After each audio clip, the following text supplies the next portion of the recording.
bonsoir à tous. C'est bon. Bonsoir à tous. Comment allez-vous, mes amis? J'espère que vous allez bien. Pour ce soir, on se retrouve pour une petite vidéo. On va lire la suite du livre. Ce livre-là. Alors, je suis désolé s'il y a des gens qui n'apprécient pas. Euh, mais bon, moi j'aime bien lire. En tout cas, ça me permet de lire et en même temps, je lis avec vous, donc c'est cool. Donc j'espère que ça vous plaira. On va commencer tout de suite.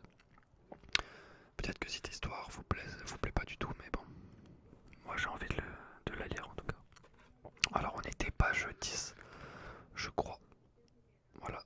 Alors on va commencer tout de suite. J'espère que vous allez bien et j'espère que vous allez passer un bon moment en ma compagnie, bien entendu. Alors je ne sais pas si on était là exactement, mais je continue comme ça.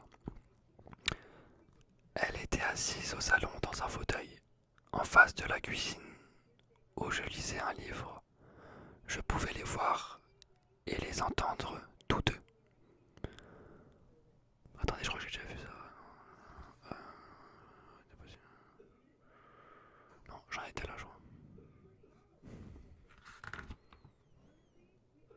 J'en étais là, d'accord, on reprend. Alors, dis-moi, grand-mère, quel avantage ont-ils eu en lançant ces deux bombes atomiques?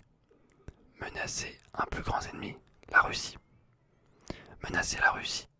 Alors pourquoi une seule bombe atomique ne suffisait-elle pas? Bonne question, mon petit-fils. Je crois que les dirigeants américains voulaient montrer aux Russes qu'ils avaient plus d'une bombe atomique. Peut-être voulaient-ils aussi connaître l'effet de chaque bombe, surtout la deuxième, car les deux bombes n'étaient pas identiques. Celle qui est tombée sur Hiroshima avait été fabriquée avec de l'uranium et celle sur Nagasaki avec du plutonium. Ils ont dépensé en secret énormément d'argent pour ces bombes. Les Américains ordinaires n'en connaissaient pas l'existence. Même Truman, le vice-président du pays, n'en avait pas été informé. Il se peut qu'on ait été dans l'obligation de les utiliser avant la fin de la guerre. Mon fils n'était pas satisfait de cette réponse. Il continua à la questionner. Si les bombes atomiques servaient à menacer la Russie, ou bien à expérimenter ces nouvelles armes, pourquoi l'ont-ils fait sur le Japon, où il n'avait rien à détruire? Où il n'y avait rien à détruire? Pourquoi pas sur l'Allemagne? Ah, c'est aussi une question curieuse. L'Allemagne avait déjà officiellement renoncé à la guerre. Même dans le cas contraire, les Américains n'auraient pas osé lâcher des bombes atomiques. Au centre de l'Europe. Ils sont des descendants européens, après tout. Pour les Américains, tous les Japonais, civils ou militaires, étaient leurs ennemis, car ils n'étaient pas à Kourine. À Kourine, c'est blanc. Même les chrétiens, demanda-t-il. Bien sûr, répondit-elle sans hésitation. Quand j'habitais à Nagasaki, j'ai rencontré des catholiques. Nagasaki est bien connu pour ses croyants.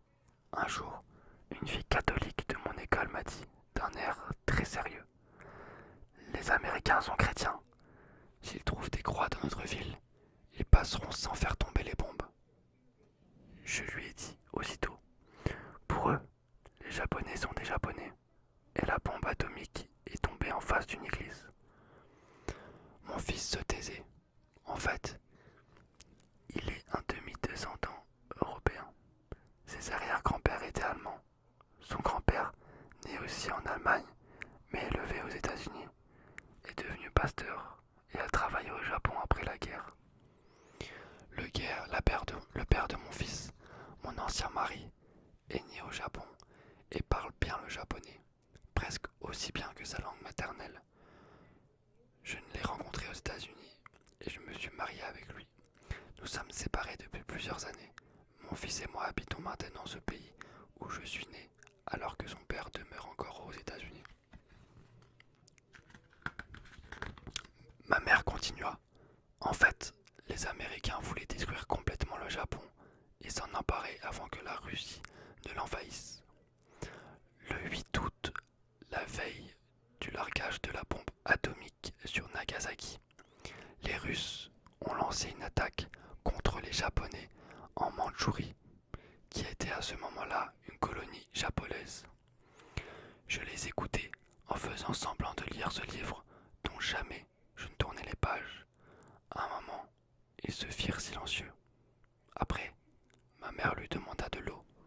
Il vint dans la cuisine. Il me chuchota. Grand-mère parle beaucoup aujourd'hui. Ne la fatigue pas. Tu poses sans cesse des questions. C'est elle qui aime parler. Il était content de la cuisine. Je dis à ma mère, tu dois être épuisée par le bombardement de questions. C'est la première fois que je t'entends parler autant. Elle sourit. J'espère que ça sera la dernière fois aussi. En lui portant un verre d'eau, mon fils dit à ma mère, mon père disait que les dirigeants américains savaient que le Japon allait attaquer Pearl Harbor. Oui, continua-t-elle, les experts des services d'espionnage avaient brisé les codes japonais et lu des informations top secret. D'après mon père, ils ont tout fait pour amener les Américains ordinaires à détester les Japonais. Il leur a été plus facile alors de commencer la guerre. Comme un jeu, c'est une stratégie pour gagner. En fait, le Japon a été obligé d'attaquer. Comment ça? Les Américains avaient imposé un embargo sur leur exportation vers le Japon, notamment sur le pétrole. Pourquoi? Le Japon avait commencé à lever des armées en Asie. Les Américains étaient inquiets de l'expansion japonaise. Donc, grand-mère, les Américains ont les premiers poussé le Japon à la guerre. Peu importe qui a attaqué le premier. La guerre entre eux avait déjà commencé depuis la guerre russo-japonaise. Ce conflit entre le Japon et la Russie au sujet du partage de la Mandchourie et de la Corée. Le Japon a gagné grâce à l'aide des Américains et de l'Angleterre, qui ne voulaient pas que la Russie ou le Japon contrôlent l'Asie. Quand est-ce arrivé? En 1904, en réalité, le Japon était devenu si faible économiquement qu'il n'aurait pu continuer le combat. En Russie, il y avait alors des graves problèmes, pas seulement économiques, mais aussi sociaux, c'est-à-dire le mouvement de la Révolution, et la Russie a concédé la victoire. Au Japon, le président américain a offert de mener la médiation et a contrôlé ainsi la paix entre les deux pays. La guerre russo-japonaise a donné une bonne chance aux États-Unis d'envahir l'Asie, n'est-ce pas? Oui, ainsi la guerre du Pacifique avait déjà commencé avant l'attaque de Pearl Harbor. Pourquoi on ne peut pas laisser l'autre tranquille? Pourquoi on n'arrête pas la guerre? C'est l'impérialisme qui mène à la guerre. Mais ce que mon père n'acceptait pas, c'est la justification des Américains. Quand il est question de guerre, ils ont toujours raison. On se justifie pour se défendre des accusations. La justice, donc, n'est pas importante. Il n'y a pas de justice. Il y a seulement la vérité. Ma mère buvait à petites gorgées l'eau de son verre. Pourtant, continua-t-elle, il est évident qu'après la guerre, les Américains ont apporté la démocratie au Japon. Et les Japonais croient qu'il y était préférable que le Japon soit vaincu par les Américains plutôt que par les Russes. Autrement, il aurait été divisé en deux pays comme la Corée ou l'Allemagne, au prix des bombes atomiques. Tu es cynique, dit-elle. En fait, à la conférence de Potsdam, avant ces bombes, Truman avait promis avec les autres alliés la démocratisation du Japon. Mon fils l'interrompit.